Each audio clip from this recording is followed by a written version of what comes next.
Bismillahirrahmanirrahim, alhamdulillahi rabbil alamin, wassalatu wassalamu ala nabiyyina Muhammad, wa ala alihi wa ashabihi wa sallam. Amma ba'd. Dersën e fundit, falem rreth një fenomeni i cili është vërtet i përhapur më të madh në mesin e muslimanëve sot, e që është imani dobët, apo dobësia e imanit.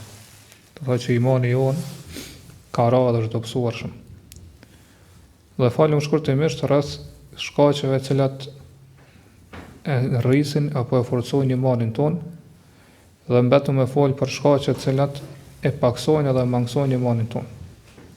Për arsyeja pse do të më mësu këto shkaqe është se kur i dim shkaqe të cilat e forcojnë imanin ton, atëherë do të më veprojmë ato shkaqe në mënyrë që imani jon të rritet edhe të forcohet. Po gjithashtu kur i dim ato shkaqe të cilat e mangësojnë imanin ton, atëherë do të shmangemi atyre, të largohemi prej tyre në mënyrë që imani jon të mbetet stabil dhe të mbetet i fortë. Dhe thamë në fund derisa të kaluar që prej shkaqeve kryesore që paksohet imani jon është kur ne nuk i ndërmarrim edhe nuk i veprojmë shkaqe të cilat e ngrisin apo e forcojnë imanin ton.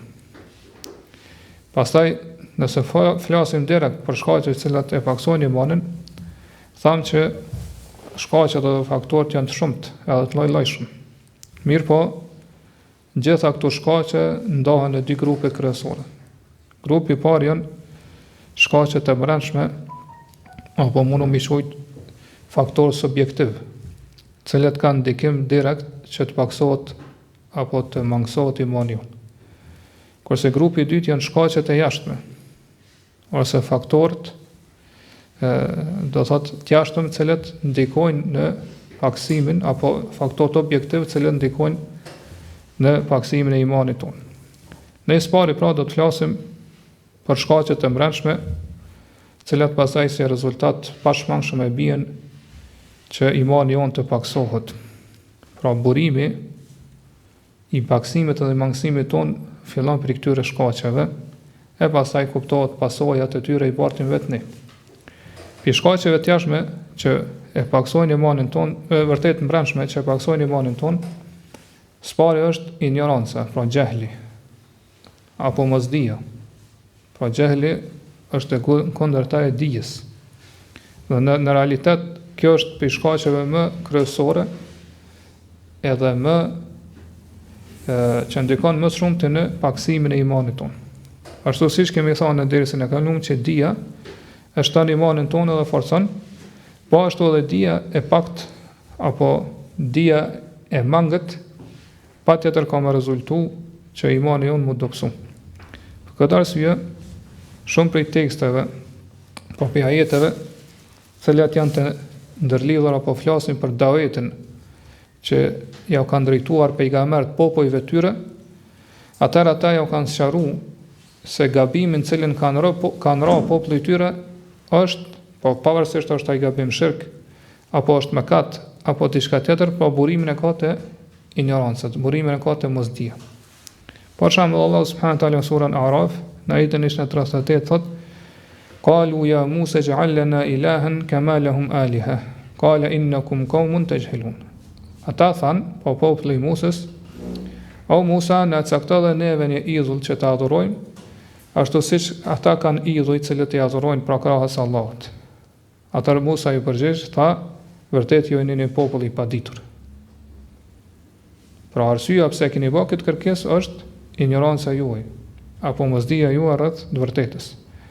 Po ashtu në surën Naml, në ajetin 54 dhe 55, Allah thotë: "Wa lutan idh qala li qaumihi atatuna al-fahishata wa antum tubsirun."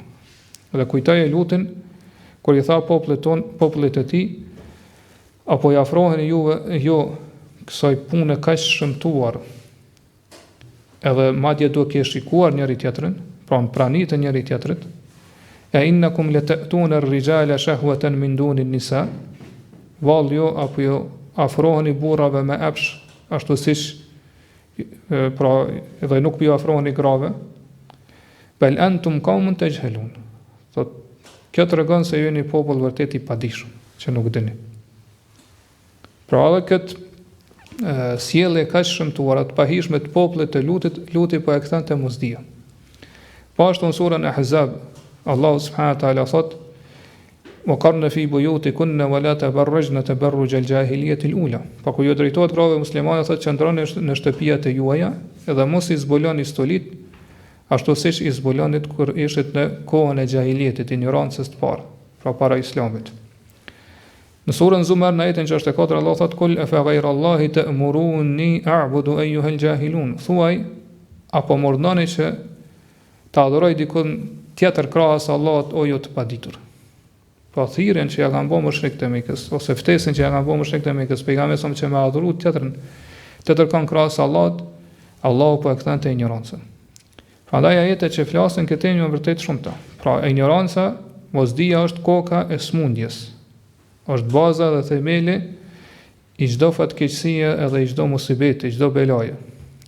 Po kur njeriu nuk ka dije rreth fesë të Allahut subhanahu wa taala, nuk ka dije rreth atyre gjëra që e afrojnë te Allahu subhanahu wa taala, atëherë patjetër që kjo ka më pru si rezultat pra të ky njeri do të buroj ose kjo mosdije do të jetë burim i çdo mëkati apo gjunaji që ai e vepron. Pra do të ketë adhurime të pakta, edhe do të ketë devijim të qartë, humbje të qartë për rrugës drejt Allahut subhanahu wa taala. Allah subhanahu wa taala surën Nisa në ajetin 17 thotë: "Innama at-tawbatu 'ala Allahi lil-ladhina ya'maluna as-su'a bi jahalatin thumma yatubuna min qaribin fa ulaika yatubu Allahu 'alayhim wa kana Allahu 'aliman hakima." Thotë vërtet Allah e pranon pendimin vetëm prej atyre cilët bëjnë mëkate, bëjnë të këqija për shkak të ignorancës, për shkak të mosdijes, pastaj më njëherë pendohen e kthehen pra sa më shpejt. Pra sa nuk e vonojnë pendimin. Këtyre thot Allahu subhanahu wa taala do t'ja u pranoj pendimin. Edhe Allahu subhanahu wa taala është i gjithdijshëm dhe i urtë. Po kuptimi i mosdijes apo ignorancës që u përmend këtë ajet është mosdia e njeriu për pasojat e mëkatit të tij. Po njeriu kur e bën një mëkat, kur e bën një gjuna, nuk e din se çfarë pasoja, por në momentet kur është duke bëu gjuna, ai është harron edhe nuk e din pra pasojat edhe ato dëmet që rezultojnë pas atij mëkati. Pra në ato momente ati nuk i kujtohet zemrimi Allah subhanahu wa taala, është një rënd total tom ndaj këtyre pasojave. Për këtë arsye pra njeriu zhytet edhe thellohet në mëkate dhe i shton ato. Pra nuk i zbaton urnat e Allah subhanahu wa taala apo i shkel ndalesat e tij. Për këtë arsye që thonë dietar çdo kush i cili e vepron një mëkat, mosbindje ndaj Allah subhanahu wa taala, atëherë kjo është si pasojë apo rrjedhoj e ignorancës së tij apo mosdijes së tij ndaj dëshkimit edhe dënimit të Allahut subhanahu wa taala. Pra ka ignorancë, mosdije ndaj dëmeve, zarareve, rreziqeve të mëdha dhe të shumta që i sjell ky mëkat ose këto mëkate që i vepron këtë botë dhe në botën tjetër. Për shkaqeve të brendshme që e paksojnë imanin, po ashtu dietarët i përmendin shkujdesin, pra kur njeriu është në gaflet, është i shkujdesur, kur njeriu ka irad, pra që nuk ja vë veshën argumenteve, edhe ka harres, pa harron. Pra qëllimi këto është kur njeriu është i shkujdesur ndaj qëllimit për cilën e ka krijuar Allahu subhanahu wa taala. Dhe Allahu e ka nënçmuar shumë gafletin, shkujdesin në librin e tij. Edhe na ka tërhequr vetëm dhe na ka paralajmëruar që mos me ndjek rrugën atyre që janë të shkujdesur. Dhe këto Allahu subhanahu wa taala pra na ka sqaruar se sa i rëndë dhe sa i dëmshëm është po pakujdesia apo shkujdesi në këtë botë dhe në botën tjetër. Në shumë ajete në Kur'an Allahu subhanahu wa taala tregon se kjo është tipar, është cilësi e jo besimtarëve. Prandaj po besimtarit nuk i lejohet që me pas një cilësi apo një tipar të këtillë, që të jetë i shkujdesur ndaj qëllimit për cilën e ka krijuar Allahu subhanahu wa taala. Allah në surën Yunus në ajetin 90 thotë: "Wa inna kathiran minan nasi an ayatina laghafilun." Dhe vërtet shumica e njerëzve janë shkujdesur ndaj shpalljeve edhe ajeteve tona. Pashtu në surën Rum në ajetin 7 thotë: "Ya'lamuna dhahira min al-hayati ad-dunya wa hum 'anil akhirati hum ghafilun." Ata e dinë vetëm pjesën e dukshme të kësaj bote, kurse janë shkujdesur totalisht ndaj botës tjetër. Pra shkujdesi është një lloj gjendje ku njeriu është i pavëmendshëm, po e ka plan njeriu, edhe është një smundje e rrezikshme që nëse njeriu bie në të apo goditet me këtë smundje, atëra e largon prej përmendjes të Allahut subhanahu wa taala. Por nuk e kujton Allahun, i bie shumë pak në mend për Allahun subhanahu wa taala, nuk e përmend Allahun subhanahu wa taala, pastaj nuk i zbaton urdhat e Allahut, edhe nuk ndihet i qetë, po nuk gjen prehje edhe qetësi në adhurimin ndaj Allahut subhanahu wa taala. E kjo është prej shkaqeve që patjetër pra njeriu do t'ja mangësoj edhe paksoj imanin e tij. Po ashtu për shkaqeve që është më lart është el-irad, shkaqeve të mëshme. Po kur njeriu e kthen kurrizën dhe nuk ja vë veshin shpallës të Allahut subhanahu wa taala, Kur'anit, këshillave të Allahut e kështu me radhë. Në surën Sejdë në ajetin 22 Allah subhanahu wa taala thotë: "Wa man adlamu mimman zukkira bi ayati rabbih thumma a'rada anha. Inna min al-mujrimina muntaqimun." A ka njeri më të padrejt, më zullumçar se ai i cili i përmendën atina ajetet tona, ajetet e Zotit i, pra ajetet e Allahut subhanahu wa taala, dhe ai nuk ja vë veshin, pra e kthen shpinën, e kthen kurrizën. Po nuk ju kushton rëndësi. Thotë vërtet, Allah subhanahu wa taala ne do t'i dënojmë keqbërësit. Pra qëllimi këto është kur njeriu largohet edhe ja kthen shpinën urdhave të Allahut subhanahu wa taala. Edhe çu shpeshom Allah subhanahu wa taala po tregon se kjo është cilësi apo tipari keqbërësve. Atyre që Allah subhanahu wa taala do të hakmerë ndaj tyre, do t'i dënoj ashpër. Prandaj nuk i takon robët besimtar që në veten e tij ta ketë qoftë edhe lehise të kësaj cilësie apo këtij tipare. Po mi dëgju fjalën e Allah subhanahu wa taala, Kur'anin apo hadithet e pejgamberit sallallahu alaihi wasallam, edhe do thotë mos më avnu veshën atyre ose mos më kushtorën si mu largu pi ty në mu shpang e kështu më radhë. Mirë, po dohet pra besimtari kur i dëgjon këto ajete, këto hadithe, të kthehet te Allahu subhanahu wa taala, të kthehet te adhurimi ndaj Allahut subhanahu wa taala. Po t'i zbatoj urdhat e tij, ta ndjek pra rrugën e Allahut subhanahu wa taala dhe sunetin e pejgamberit sallallahu alaihi wasallam, dhe të largohet edhe mos të shkel ndalesat e Allahut subhanahu wa taala. E përmendëm që për këtyre shkaqeve është edhe nisjan, pra harresa.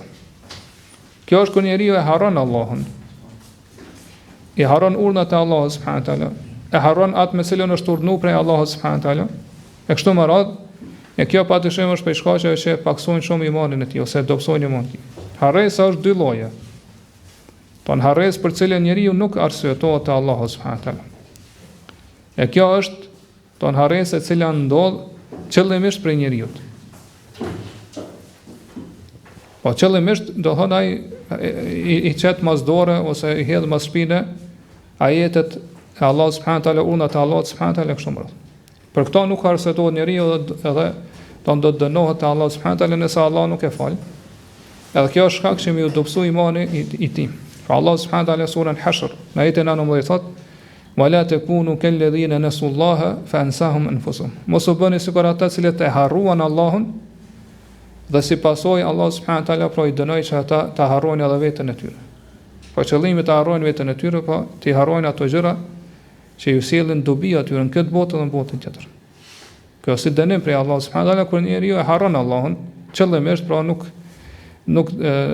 i harron ajetet e Allah subhanahu wa taala, kuptimi do të thonë urdhat e Allah subhanahu wa taala, ndalesat e tij, nuk punon me to, i hedh mas shpinë, Allah subhanahu wa taala atëherë bën që ai me harrua edhe veten e tij. Kjo është lloji i parë i harresës. Lloji i dytë i harresës është ajo që ndodh për shkak që do thonë nuk është shkaku për njeriu. Edhe kjo lloj i harresës do thonë njeriu arsetohet te Allahu subhanahu wa taala. Po çush e kemi ajetin surën Bakara, në ajetin 286, ku Allah subhanahu wa taala tregon për duan ose lutjet që besimtarët ja kanë drejtuar Allahut, për shokët e pejgamberit sallallahu alaihi wasallam, ndër të tjerë kanë thonë: "Rabbana la tu'akhidhna in nasina aw akhta'na." O Zoti ynë, mos na merr në llogari, mos na dëno nëse ne harrojmë apo bëjmë gabime edhe gjunohe pa qëllim. Në hadithin e saktë, pejgamberi sa ka treguar që Allah ka thonë kad fa'altu, kanë vepruar kështu, pra ja kanë falë dhe nuk do t'ju dënoj nëse i bëni gabime për shkak të harresës ose për shkak të thonë që nuk i bëni qëllimisht prej vetes tuaj. Për shkaqeve tjera në brendshme, po tonat që ne i veprojmë brenda nesh, ose që gjenden brenda neshe që i paksojnë imanin ton, patyshim janë edhe mëkatet. Po janë gjunahet që i vepron njeriu. Po që kemi thënë dersën e kaluam, adhurimet janë ato që e shtojnë imanin ton, kurse mëkatet janë ato që e paksojnë imanin ton. Edhe mëkatet janë shumëta edhe të lloj-llojshme. Pejgamberi sallallahu alajhi wasallam i ka shëruar gjitha mëkatet dhe llojet e tyre në mënyrën më të qartë në sunetin e tij. Pra ka shëruar që ka prej mëkateve që janë mëkate të mëdha. Dhe ka prej mëkateve që janë më të mëdha prej mëkateve të mëdha që pejgamberi ka thënë që janë mëkate shkatërruese. Po ashtu pejgamberi ka treguar që kemi edhe mëkate të vogla. Okej, këto pejgamberi ka shëruar në mënyrën më të mirë edhe më duhur në sunetin e tij, hadithet e tij sallallahu alaihi wasallam. Për këtë arsye pra besimtari, dhe besimtarja duhet të dinë këto mëkate, të kenë dijeni, njohuri rreth gjunaheve, rreth mëkateve, rreth atyre mëkateve që janë të mëdha, ato që janë të vogla, pra ato të cilat e sjellin zemrimin e Allahut subhanahu wa taala në mënyrë që njeriu, pra besimtari mu largu pi tyne. Po njeriu nuk ka mundësi mu largu pi në mëkatin nëse nuk ka dije a është mëkat apo jo.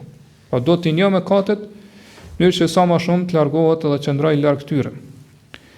Edhe mëkatet, siç kemi folur edhe herave tjera, dallojnë sa i përket llojit, sa i përket dëmeve që i sjellin, pasojave, sa i përket mundësisë që e ka njeriu me vepru ato apo vendit ku veprohen e kështu me radhë. Po ka dallim të madh mes mëkateve. Prandaj pra që thamë besimtari do të më njohë gjitha mëkatet. Do të më njohë peshën e mëkatit dhe do të më njohë rreziqet dëmet që i sjellin mëkatet në jetën e tij. Po sparin këtë botë, pastaj do thotë edhe ato dëmet apo rreziqet e mëdha në botën tjetër. Për shembull, mund e marr si shembull zinan, Allah na rujt prej saj. Po njeriu besimtari do të mundale me meditu rreth ti mëkati kaq të madh. Po zinaja pa dyshim është prej mëkateve që sjell në zemrimin e Allahut subhanahu wa taala. Është prej mëkateve do thotë që janë kebair, që janë prej mëkateve shkatërruese, mëkateve të mëdha. Dhe zinaja vërtet sjell pasojat edhe rreziqe të mëdha, dëme të mëdha në këtë botë edhe në botën tjetër. Po ashtu do thotë ata që e bojnë këtë mëkat, do thotë veprojnë krim të madh ndaj nderit të muslimanëve ose muslimanëve, do thonë bojnë krim të madh ndaj pasaj prej ardhjes, nuk dihet kush është prindi i kuj, fëmia i kuj e kështu me radhë, edhe do thotë këshia dhe sherrë dhe dëme tjera që i sjell zinaja. Për këtë arsye Allah subhanahu wa taala kur flet për zinan, nuk thotë vetëm largohuni zinas, në Kur'an mirë po thotë mos ju afroni zinas. Po nga se rreziku me ran zinas është shumë i madh. Dhe nëse njëra fillon me afru zinas, atëherë shumë rrezik me ran zina. Për këtë arsye do të më largu pi gjitha rrugëve, mjete ose shkaqeve që çojnë deri te zina. Duke fillu, do thonë te shikimi, pastaj do thotë te prekja e kështu me radhë. Prandaj nëse ne ndalemi pra dhe meditojmë rreth kësaj, edhe do thotë shikojmë, pra shqyrtojmë këtë dëmet edhe rreziqet e mëdha që ka ky mëkat, atëherë kjo do thotë me lejen e Allahut subhanahu wa taala bën që njeriu mu rujt edhe mos mu zhyt në këtë mëkat, mos më ra në këtë rrezile, do thonë këtë mëkat kaq të shëmtuar. Edhe në këtë mënyrë do të mundal pra besimtari me meditu dhe me shiku për gjitha ato mëkate që kanë ardhur edhe na kanë të paralajmëruar tekstet e Kuranit edhe Sunetit, në mënyrë që mu rupi tyne edhe mos më ra pra në ato gjunahe. Po ashtu për shkaqeve të jashtme, cilat vërtet për shkaqeve të brendshme, të cilat do thotë dobësojnë imanin tonë, është edhe nefsi. Shpirti jon i cili na urdhon është i prirur me vepru të keqen, pra na urdhon me vepru të këqija, është i prirur ka e keqja. Allah subhanahu wa taala në këtë mënyrë ka përshkruar nefsin në surën Yusuf. Në ajetin 53 thot inna an-nafsa la amaratun bis-su illa ma rahima rabbi. Vërtet nefsi është i prirur ka e keqja. Po nëse përkthejmë bukfalisht ajetin i bën e urdhon shumë njeriu në nxit, shumë njeriu me vepru keq. Përveç atij që Allah subhanahu wa taala ka mëshiruar.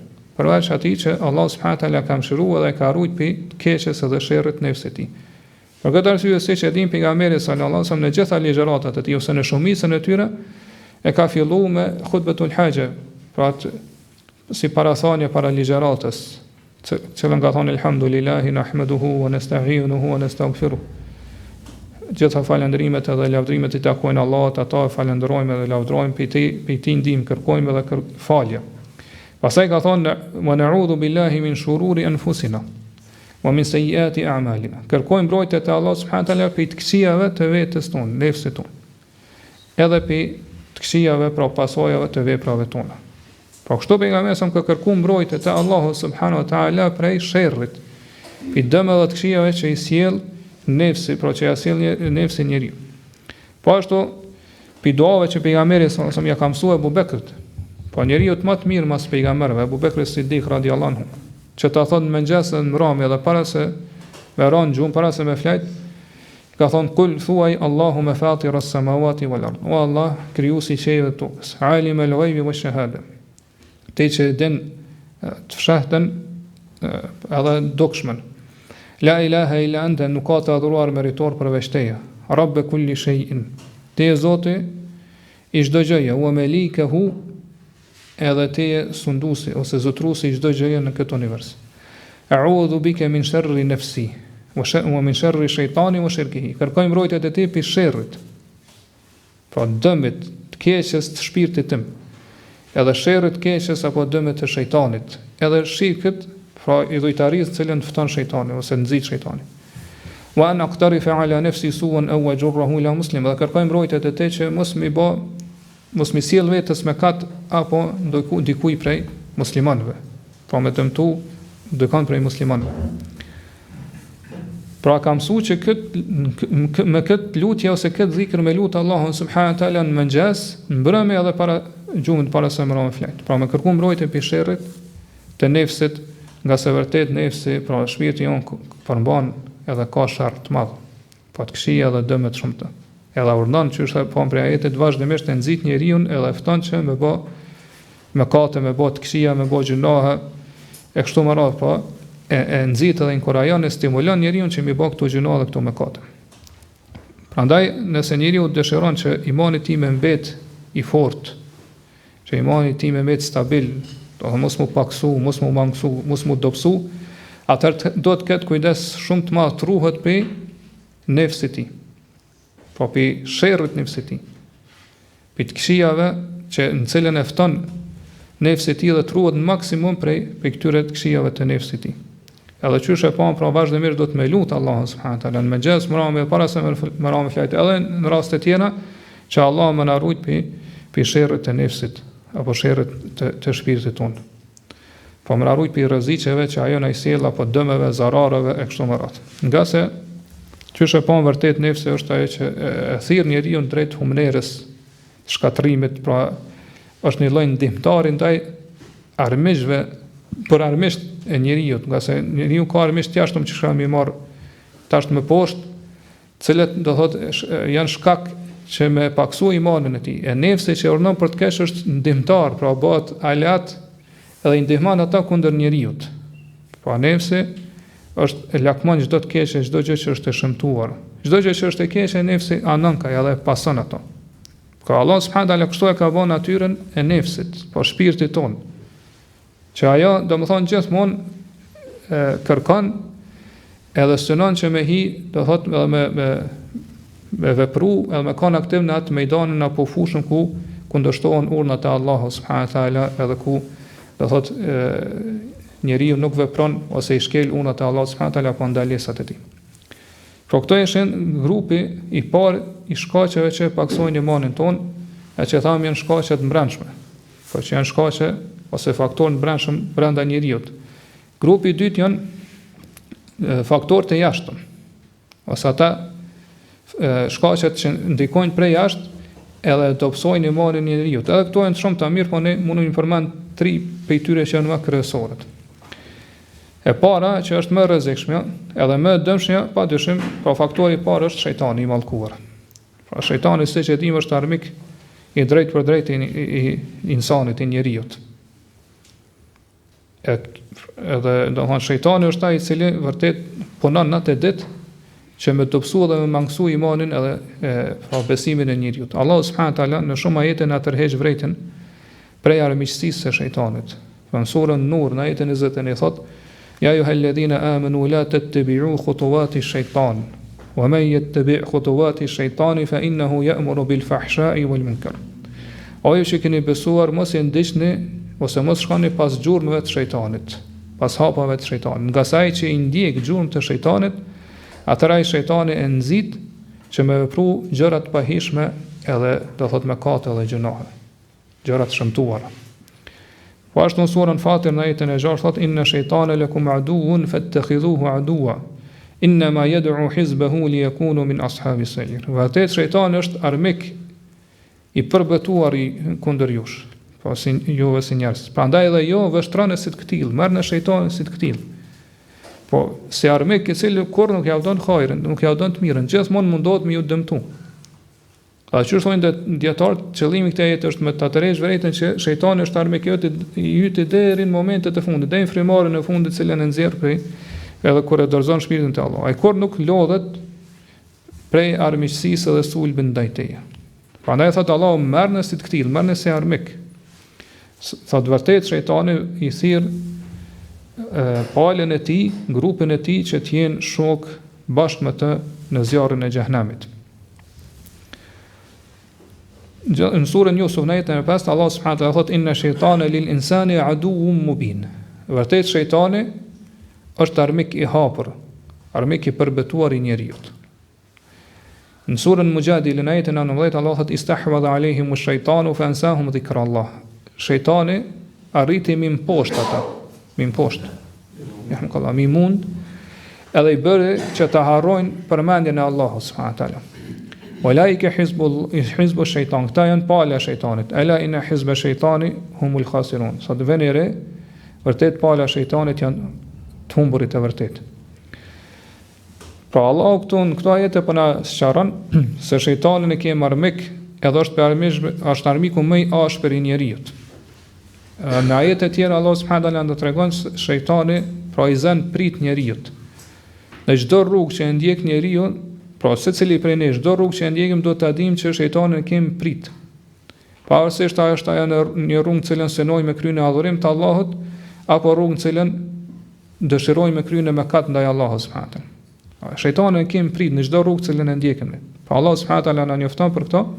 Surën Araf në ajetin 16-17 thot kur tregon për shejtanin, cilën pasi që e largon për mëshirës së tij, atëherë thot la aqudanna lahum siratakal mustaqim.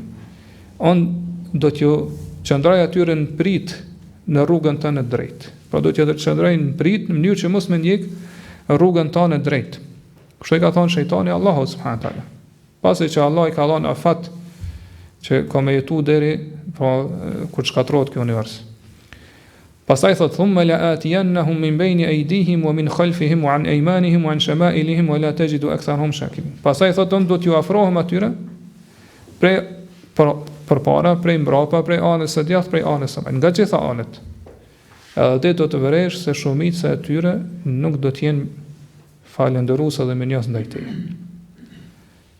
Pra kështu do ta dim ose do t'ja kujton vetes tonë vazhdimisht këtë armiqësi të madhe që e ka shejtani ndaj neve. Që ai vazhdimisht ulet edhe na zëm prit që është thamë në çdo rrugë që ndjekim.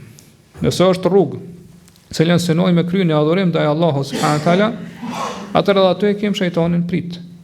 Pra ai na pret aty dhe na mundon që më na largu, edhe më na dekoraju, edhe më na largu më bë pengesë që na mos me kry atë adhurim ndaj Allahut subhanahu wa taala. Nëse është rrugë ku synojmë apo dëshirojmë bëni me kanë ndaj Allahut subhanahu wa taala, aty e kem shejtanin. Pa shejtani na pret aty prit, e ka zonë pritën në mënyrë që do thot më na shty, më na nxit, edhe më na inkuraju që ne do thot spari me u preokupu me këtë mëkat, e pastaj gradualisht fillon pra që është Allah subhanahu wa taala në ajetet që lexuam më lart, hap pas hapi gjurmë mas gjurmë, nëse ndjekim fillon me na nxit, me na inkuraju, edhe me na shty drejt rënjes në atë mëkat.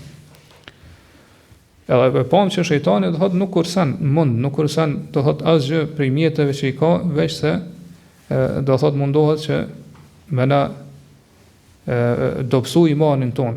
Pra e pam që Allah subhanahu wa taala thot se ai ka premtu që do të na afrohet prej përpara, prej mbrapa, prej djathtas, prej gjithanë, prej majtës, në mënyrë që do thot me na deviju për rrugës të Allahut subhanahu wa taala.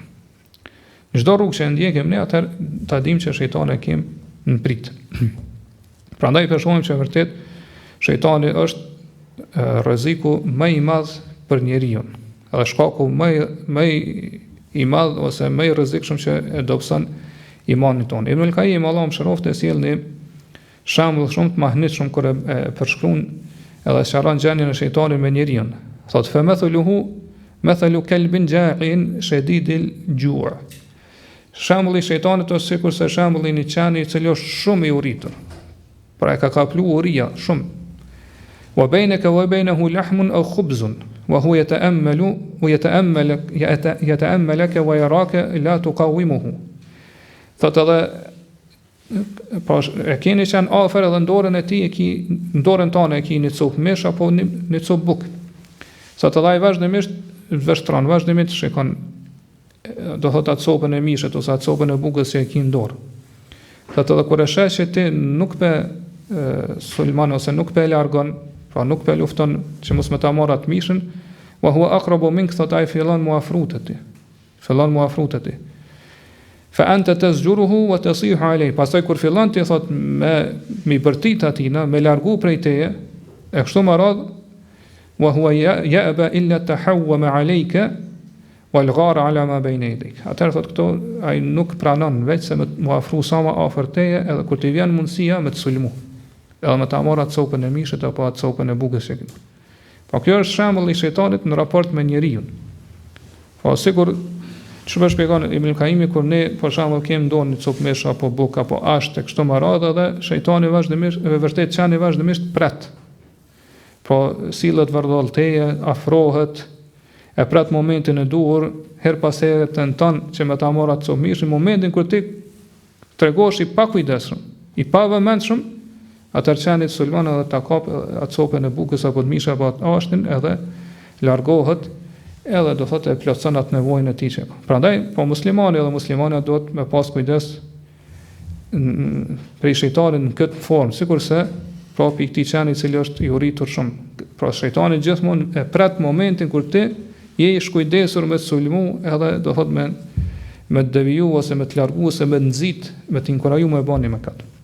Allah subhanahu wa taala në surën Zuhruf në ajetin 36 deri në 38 thotë: wa man ya'shu an dhikri ar-rahman nuqayyid lahu shaytanan fa huwa lahu qarin. Ai i cili largohet prej përmendjes së gjithëmshirshmit, po atë ne ja caktojmë atina në shejtan. Pra kjo dhikri ar-rahman është për qëllim edhe pikëshillës së gjithëmshirshëm pa Kur'anit, po edhe pi përmendjes të Allahut. Pra nuk e përmend Allahun subhanahu taala, nuk e kujton Allahun e kështu me radhë. Thotë ne ja caktojmë në shejtan i cili bëhet aty shok i pandashëm. Wa innahum la yasuddunhum 'anis sabili wa yahsabuna annahum muhtadun. Thotë në këtë mënyrë shejtani i largon ata, shejtanët i largojnë ata për rrugës të Allahut subhanahu taala. Po ajetet flasin për jo besimtarët, mirë po, do thotë që është sa më lart besimtarit do të numërojë që mos me pas një cilësi apo një tipar të jo besimtarë. Thotë shejtani i largon ata për rrugës së drejtë, edhe ata vazhdojnë me mendu që janë të udhëzuar, janë në rrugën e drejtë. Kjo është fatkeqësia më e madhe, kur njeriu do thotë e ka humb rrugën edhe mendon që është i udhëzuar. Hatta idha ja'ana qala ya layta bayni wa baynaka bu'da al-mashriqayn fa bi'sa al-qarin. Thotë kur të vihet tek ne, pra kur të ringjallet dhe del para Allahut, atëherë ai, pra jo besimtarit do t'i thotë shejtanit, largohu prej meje. Sot do dëshiroja që ti me qenë ose unë me qenë larg teje sikur që është lindja pi perëndimit, nga se vërtet ti ke qenë një shok i keq. Po që më ke urnu drejt çdo të keqe, drejt çdo mëkati kështu më radh.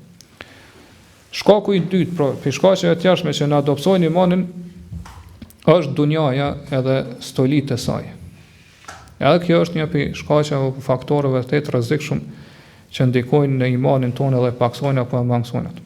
Prandaj njeriu, për aq sa e lakmon dunjan, për aq sa e dëshiron dunjan, për aq edhe ndembelavet edhe rëndohet për bindjen apo adhurimin ndaj Allahut subhanahu taala dhe kërkimin e botës tjetër. Po këtu kjo botë dhe bota tjetër nuk shkojnë dyja në bashkë.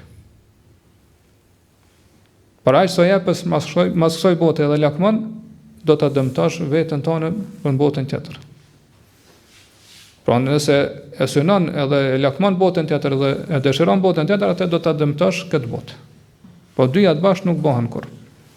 Për këtë arsye Allahu subhanahu wa taala na ka paralajmëruar shumë neve që mos mu fitnos, mos mu josh për jetës së kësaj bote.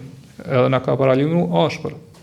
Allah subhanahu wa taala në surën Rad, vërtet në surën Hadid në jetën e 20 thot: "I'lamu annama al-hayatu ad-dunya la'ibun wa lahwun wa zinatun wa tafakhurun bainakum wa takathurun fil amwali wal awlad."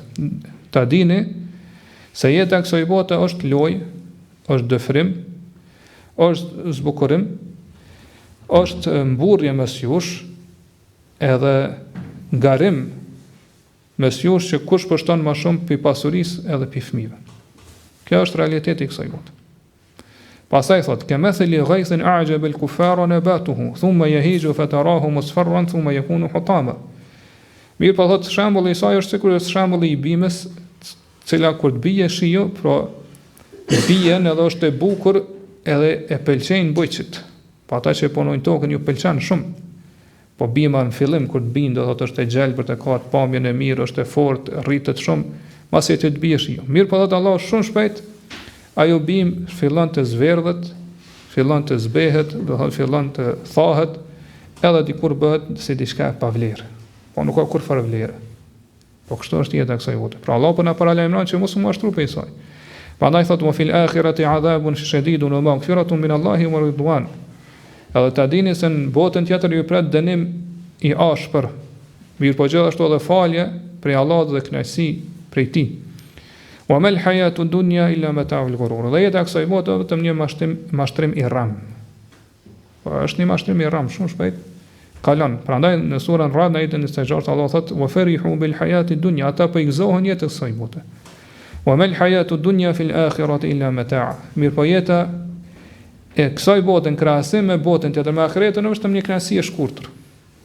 Po një kënaqësi shumë e shkurtër. Prandaj ajetet që flasin për këtë temë janë shumëta. Po gjitha na tregojnë se dunjaja është prej gjërave dhe shkaqeve më të rrezikshme të cilat ndikojnë në dobësimin e imanit ton. Sidomos kur njeriu fillon mu fitnos prej dunjas, fillon mu josh prej dunjas, edhe kur dunjaja bëhet preokupimi dhe shqetësimi kryesor i tij. Për këtë arsye pejgamberi sa na ka mësuar që me lut Allahun subhanahu wa taala që mos ta lejoj që dunjaja të jetë preokupimi kryesor i jonë. Mos të jetë dunjaja çështja kryesore për cilën ne mendojmë edhe planifikojmë. Mirë po ajo gjëja kryesore ose preokupimi kryesor për ne do të jetë pra ta lutim Allahun që të jetë bota tjetër. Po do të vazhdimisht mendimet tona, preokupimet tona, shqetësimet tona, planifikimet tona të jenë se si pra të shtojmë më shumë për adhurimin ndaj Allahut subhanahu wa taala. Si të arrijmë kënaqësinë e Allahut subhanahu wa taala përmes adhurimeve, si të arrijmë botën tjetër. Kjo do të jetë pra preokupimi kryesor i besimtarit. Për këtë arsye pra robi i besimtarit do të ketë kujdes të madh, të ruhet shumë që mos mu zhyt edhe mos mu fitnos në jetën e kësaj bote. Edhe të mendon mirë, të mediton rreth realitetit të jetës së kësaj bote. Pra njeriu mundet mi sjell dobi ose mi bë dobi vetes tij, edhe mos mu fitnos për jetën e kësaj bote, pra mos tjeta i shqetësimi dhe preokupimi kryesor duke medituar edhe dy gjërave kryesore. E para është mundale me shiku jetën e kësaj bote dhe sa shpejt kalon ajo. Po sa shpejt ajo do të zhduket, sa shpejt do të shkatërrohet. Edhe njeriu shumë shpejt do të largohet prej dunjas. Po janë vetëm disa ditë edhe shumë shpejt pra do të largohet prej dunjas. Dikush ma përpara, dikush do thotë ma vonë, mirë po të gjithë dikur do të ndahen prej kësaj dunjaj. A çështja e dytë që është kryesorja është se po me shikun botën tjetër. Dhe që ajo vazhdimisht është duke ofruar tek ne. Prej momentit kur kemi lind, bota tjetër është duke ofruar drejt nesh. Edhe shumë shpejt pra ne do të kalojmë në botën tjetër. E ajo pra është bota e qëndrimit të përhershëm. Dhe që është Allah subhanahu wa taala, bota tjetër është khairun wa abqa, është shumë e mirë, por kënaqësitë e kështu me radhë do thotë lumturia, po shumë e mirë, më të mira kënaqësia edhe përjetimet në botën tjetër se sa në këtë botë. Dhe sa çështë e pamë në këtë botë është një kënaqësi e shkurtër. Kurse ajo Allah po thotë është abqa, po është e përhershme, është e amshueshme. Prandaj nëse njeriu ndalet dhe vazhdimisht ja kujton vetes këtë, mendon rreth kësaj, mediton, atëherë kjo vërtet i sjell një dobi të madhe edhe nuk e lejon me lejen Allah subhanahu wa taala që mu mashtru prej jetës së bote, apo me leju veten që mu zhyt edhe në jetën e kësaj bote dhe mu fitnos apo mu josh prej saj. Edhe shkaku i tretë dhe i fundit, për shkaqeve të jashtme që e dëmtojnë imanin e njeriu, janë shok të këqij. Shoqëria e korruptuar. Pra, dami i tyre që ja shkaktojnë imanit dhe besimit të njeriu është vërtet shumë i madh. Për këtë arsye pejgamberi sa sa na ka paralajmëruar, na ka tërhequr veten që mu pas kujdes, mos mu shoqëru me njerëz të këqij. Po mos e pas shok të cilët do thotë janë të korruptuar në kuptimin janë të këqij dhe i bojnë mëkat Allah subhanahu wa taala. Allahu thot ar-rajul, vërtet pejgamberi sallallahu alaihi wasallam ka thënë ar-rajulu ala dini khalilihi. Falyanzur ahadukum man yukhalil. Ka thënë vërtet njeriu është në fenë e shokut të tij. Prandaj çdo kush prej jush le të shikoj se me kënd po shoqërohet. Po këtë arsye pra besimtari, po edhe besimtari do të me pas kujdes, po mu shoqëru vetëm me shok të mirë. Edhe mos mu shoqëru me njerëz të cilët do të dëmtojnë imanin tim, mirë, po me pas shok të cilët rrin, do thotë me cilët shoqërohet, të cilët do thotë i sjellin dobi i hajri imanit tim. Do thotë ka dobi të mëdha sa i përket pra kësaj bote dhe botës tjetër. Pa ja kujtojnë Allahun, e nxisin do thotë që me shtu imanin, me shtu adhurimet, me largu pi mëkateve. Pa janë shoqëri të cilat zbashku me ta do thotë i studiojnë i shqyrtojnë këto çështje të imanit. Po ndalen edhe i studiojnë çështje do thotë veprat e mira, veprat e hajrit, cilat janë ato vepra që i bojnë dobi te Allahu subhanahu wa taala kështu më radh. Prandaj besimtarit, muslimanët, edhe muslimanës nuk i lejon më shoqëru me nuk i lejohet më shoqëru me çdo kënd. Do të më shoqëru vetëm me ata me për cilëve ka dobi. Fodal ibn Iyad Allahu mëshiroft ka thonë: "Laysa lil mu'mini an yaq'uda ma'a kulli man sha'a." Nuk i përket besimtarit që mu ul me kënd dëshiron. Po nuk do të mu ul me kënd dëshiron besimtari, me kënd donaj. Do të më zgjedh shoqërinë. Po ashtu Sufjan al-Thauri ka thonë: "Laysa ablagha fi fasadi rajulin wa salahihi min sahib." Nuk ka më dëmshëm për njeriu, po gjithashtu edhe më dobishëm për njeriu se sa shoku. Edhe Abdullah ibn Mas'ud radhiyallahu anhu ka thonë: "I'tabiru an-nasa bi akhdanihim, fa inna al-mar'a la yukhadinu illa man yu'jibuhu." Merrni në konsiderat njerëz edhe shqyrtonin bazë shokëve të tij, nga se edhe njeriu shoqërohet vetëm me ata që i pëlqejnë. Me ata që i pëlqejnë, që për shtatet, do thotë natyra e tij me natyrën ai shoqërohet me ta. Për këtë arsye gjithmonë pra kjo këshill ka ardhur pe dietarëve selefit. Ka thonë lejse li mu'mini an yamshi ma'a man sha, nuk i përket besimtarit që me ecë me këndo. Mirë po do të me zgjedh pra shoqërinë e tij. Pra qëllimi këto është me sharu se besimtari pra do të ketë kujdes edhe të ruhet, pra të ruaj imanin e tij, duke u shoqëruar vetëm me njerëz të mirë, me njerëz të dobishëm.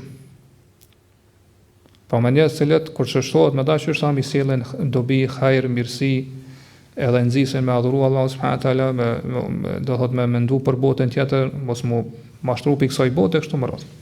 Po këto ishin disa fjalë, do shkurtimisht, që flasin rreth kësaj teme.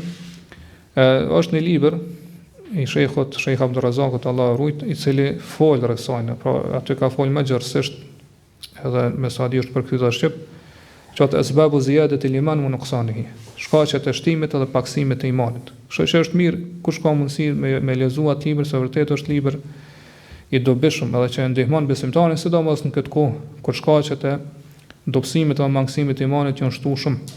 Prandaj ne në fund e lutim Allahun subhanahu wa taala që gjithë me na shtu imanin ton, me na forcu fen ton, me na bë për atyre që i friksohen Allahu subhanahu wa taala, me na bë të udhëzuar vetë dhe udhëzues tjerëve.